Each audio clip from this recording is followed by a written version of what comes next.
Фальсификация истории чеченского народа продолжается. Вот сидел я себе, чистил комментарии на канале, как мне пишет один знакомый человек и кидает ссылку на пост, где один из ингушских горе-блогеров в присущем ему стиле занялся искажением истории. Он обрезал картинку, пропустив весь смысл написанного, таким образом выдав это как за правду, полностью изменив смысл текста, внушив своим подписчикам, что все именно так, как он пишет. Обратите внимание, что пишет ингушский горе-историк. Цитата. «Чеченцы часто показывают какие-то отрывки из книг, где ингушей причисляют к чеченцам, дабы принизить ингушей». Конец цитаты. А теперь посмотрите на полный текст, что пишет Ткачев в этом же документе про ингушей. Цитата. «Ингуши есть одно из ответвлений чеченского народа. Говорит о них, имеется в виду ингушей. Вне зависимости от остальных чеченцев нельзя, тем более, что в деле разбойничества и воровства весь народ совершенно одинаков». Конец цитаты. Как мы видим, эти люди не имеют в себе ни чести, ни совести.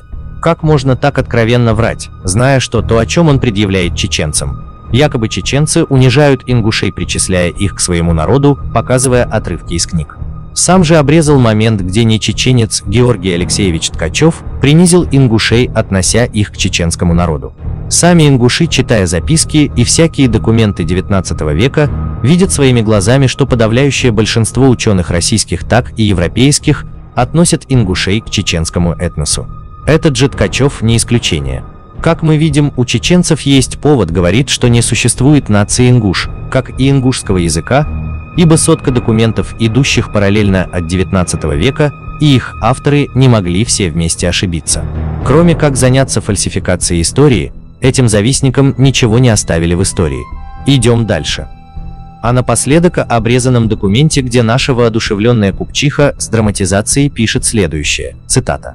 «В одной из таких книг, о которой я узнал от соседних интернет-историков, нашел отрывок, который ингушофобам не понравится». Конец цитаты. И что же это за отрывок, скажете вы, а давайте узнаем. В то время как ингуши разбойничают и нападают по Верхнем Тереку и Сунже, на кабардинцев, осетин и верхне-сунжинские станицы. Чеченцы обслуживают, то есть контролируют весь остальной район по Тереку и Сунже, низовое казачество, а также племена кумыков и короногайцев. Конец цитаты. На этом и заканчиваются доблестные ингушские понты. Я как чеченец не понимаю, что обидного в том, что чеченцы контролировали этот район. Тут все предельно ясно и понятно.